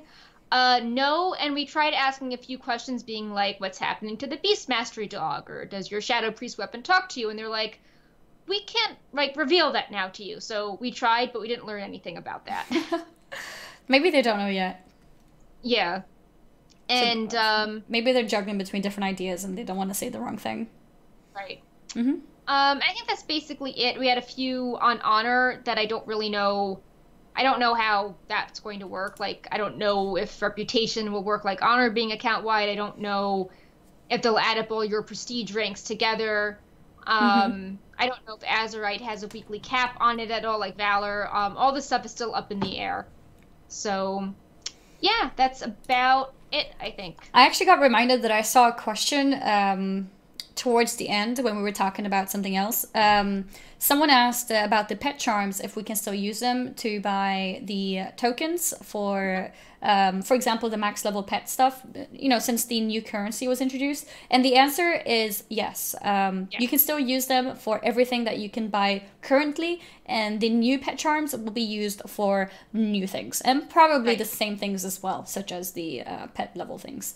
They specifically asked about the pet level stones, so they'll be used. Yeah. And I think that's it. One of my coworkers just linked that Ian was being really funny on Twitter of something about forging signatures for Anduin or Sylvanas. Nothing newsworthy. It's just I don't know, just a funny thread. Yeah. But yeah, I don't think Sass has picked the winner quite yet. He just did actually. Okay. So it seems like the winner is Nedvan TV. Keep in mind that you have to respond within 2 minutes to claim your prize. Yep. Yeah, so you don't have to worry. If you got loads of pet charms, don't worry. You can still use them for the things that you can currently buy. So they're not going away. There's just not going to be any new rewards for them. For the new rewards, you need the new pet charms. Also, looking at the YouTube, there's it seems to be one question that we could discuss, I suppose. Sure. It's from someone called Toxic Troy McKinsey, and he or she says, I have a question for y'all. Will Blizz make the drop rate for Syntonax Summon Stones in... Will Blizzard make the drop rate for Syntonax? Okay, I think he means, will the drop rate be increased? Yeah. Yeah, in the Broken Shore. Bringing alts through the questline for the class mount is really tedious now. I remember when I was doing... I don't think there's been any discussion on this. They're probably not going to change it. I don't know, though, for sure. Do you know, Perk? I don't know, but this is a good reminder that sometime at the end of last week, we did a feature on the Achievements Discord that was putting together a master document of feedback for achievements. And if you hop in there, I think the document's still open, so it seems like a good place to leave your feedback, because they're doing a good job, organizing it and turning it into a really decent doc from feedback that maybe post on the forums, get a lot of people to see it and discuss it. So I don't know, but it seems like that could be something that Achievement Discord could try to highlight for you. But in case you didn't know, there's, or at least when I was doing them, there were still groups going, farming them, because if you're in a group, it means that you all loot the same mobs, which increases the chance that someone will pick up a new one, which increases the chance to, basically, as long as you've picked up one, you will keep on having them, because there's always someone who hasn't used their stone yet. So just try to group up with people who want to farm something similar to you, and it should become a lot easier. Yeah. Yeah, use Group Finder. Use Group Finder. I think it'll help a lot. And I think Sass is saying the winner was confirmed. Okay. So we are awesome. Good. Cool. Yeah, congratulations. Awesome. Yay. Congrats. Yay, Pepe. Yay. Let's show Pepe again. Oh, Yay, his twinsies Pepe. are back there. But yeah, I think that actually covers everything that we wanted to talk about today. Or all the solid things, at least. Yeah. So... covered everything. I'm good on my stuff. Yeah, we had a thank you for all your support this past week. It's been a very busy week for Wowhead between the April 1st joke that we wanted to do really well, the Noble Garden egg hunt that we wanted to also go well, the press event. And then making sure all the coverage today went smoothly and was comprehensive and accurate. So it's been quite a week. So thanks to everyone that's been supporting the site and, you know, sharing the articles and recommending people check it out or hopping in our Discord or, you know, just being nice to the site. So. And thank you to you guys at Wowhead for doing all this. Thank you. For putting that extra effort in, making everyone feel happy. Yeah. Thank you to everyone watching right now, whether you're on Twitch or if you're on Wowhead's front page. We have fun doing these weekly podcasts, so hopefully you have fun as well. Getting to know all the latest stuff to do with World of Warcraft. Always good to have like one place where you can like, you know, have a good summary of everything. I also want to thank all the people who subscribed to the channel and resubscribed to the channel as well. I saw some of those names, didn't shout everyone out as we were talking about things, but I saw those, or most of them. Thank you very much for that. And thank you to, or special shout out to the people who are subscribed on the Wowhead website, the Wowhead Premium. If you're not familiar with that is, it's a subscription on the website which removes all the ads and also gives you a color in the forums and some other little extra perks for you. And also thank you for following the channel if you happen to follow. Yeah, thank you. We will be back again next week, same time, 1 p.m. Pacific and 10 p.m. European Central Time. Yes, finally got it right. Every week I'm like, well, you know, time zones are difficult. Okay, like I do try my best, but they're difficult.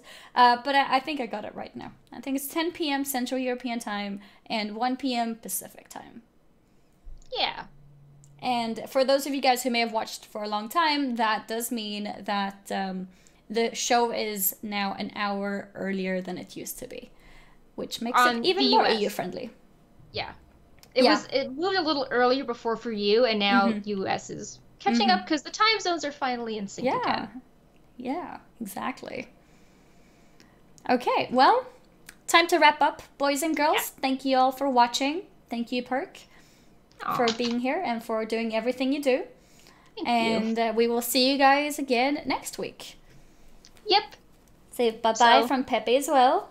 Yep. Bye. Ninja Pepe. Bye. And Pepe. Yeah. We will see you guys next week. As usual, we are here to answer whatever questions you guys have. Just you can tweet at us or ask in the Twitch chat if you're here live. If you're not here live, you can ask questions on YouTube and we will answer that question. And yeah, that's it. Yeah. That's it for us. Bye-bye, everyone. Bye. Bye-bye.